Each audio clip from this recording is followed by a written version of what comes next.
भारत अपनी संस्कृति, विरासत, विविधता और परंपराओं के कारण संपूर्ण विश्व में आकर्षण का केंद्र रहा है। पिछले 2 वर्षों में भारत के संस्कृति मंत्रालय ने देश की इस विरासत को विश्व पटल पर नई ऊंचाई दी है। संस्कृति मंत्रालय द्वारा पहली बार नई दिल्ली में 46वें विश्व धरोहर समिति सत्र का सफल आयोजन हुआ, जिसमें 150 से अधिक देशों के 2000 से अधिक राष्ट्रीय व अंतर्राष्ट्रीय प्रतिनिधियों, विशेषज्ञों और राजनयिकाओं ने भाग लिया।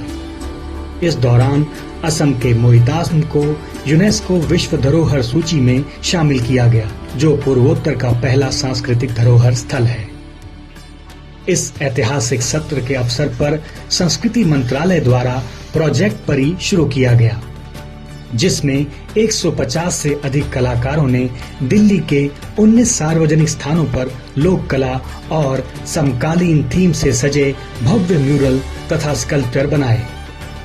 अपनी सांस्कृतिक धरोहर को वापस लाने के लिए अमेरिका के साथ 26 जुलाई 2025 को सांस्कृतिक संपत्ति समझौता हुआ। देश की धरोहर 297 प्राचीन वस्तुएं भी पुनः देश में वापस लाई गई। जनवरी से फरवरी 2025 में प्रयागराज में आयोजित महाकुंभ में 10 एकड़ का कलाग्राम बनाया गया, जहां 15,000 से अधिक कलाकारों ने अपनी कला का प्रदर्शन किया। रिपब्लिक डे 2025 की परेड में जयति जयमम भारतम थीम के तहत 5,000 से ज्यादा कलाकार सम्मिलित हुए, जो Guinness book of world record में दर्ज हुआ। फरवरी 2025 में भारत की विविधता में रची बसी सांस्कृतिक एकता को दर्शाता काशी तमिल संगमम 3.0 का आयोजन किया गया। अप्रैल 2025 में भगवद गीता और नाट्य शास्त्र को यूनेस्को की memory of the world international register में स्थान दिया गया, जो भारत के लिए अत्यंत गर्व का विषय है। जुलाई 2025 में देश के गर्व का प्रतीक मराठा मिलिट्री लैंडस्केप को यूनेस्को विश्व धरोहर सूची में शामिल किया गया। भारत अब 44 विश्व धरोहर स्थलों के साथ विश्व में 6ठे और एशिया में दूसरे स्थान पर है। इसके साथ ही 7 नए स्थल भी टेंटेटिव लिस्ट में जोड़े गए।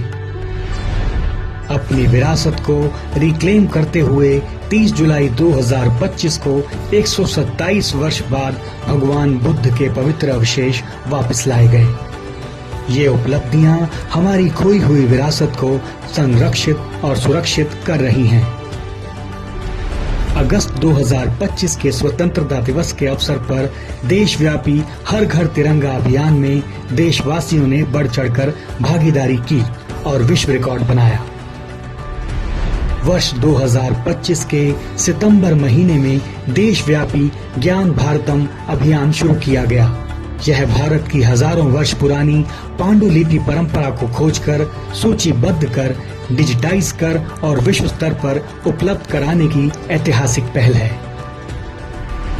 राष्ट्रीय गीत के 150 वर्ष पूर्ण होने पर संपूर्ण देश में वंदे मातरम अभियान आरंभ हुआ, जिसमें राष्ट्रीय गीत वंदे मातरम गाते हुए रिकॉर्डिंग नागरिकों द्वारा भेजी गई।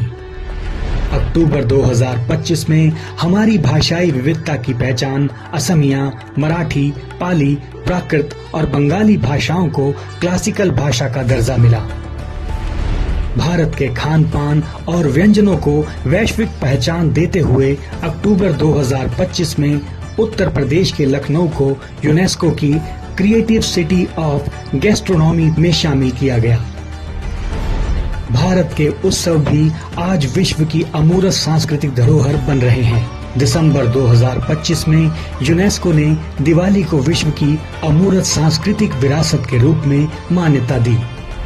आज भारत में दुनिया का सबसे बड़ा युगायुगेन भारतीय राष्ट्रीय संग्रहालय भी तेजी से विकसित किया जा रहा है।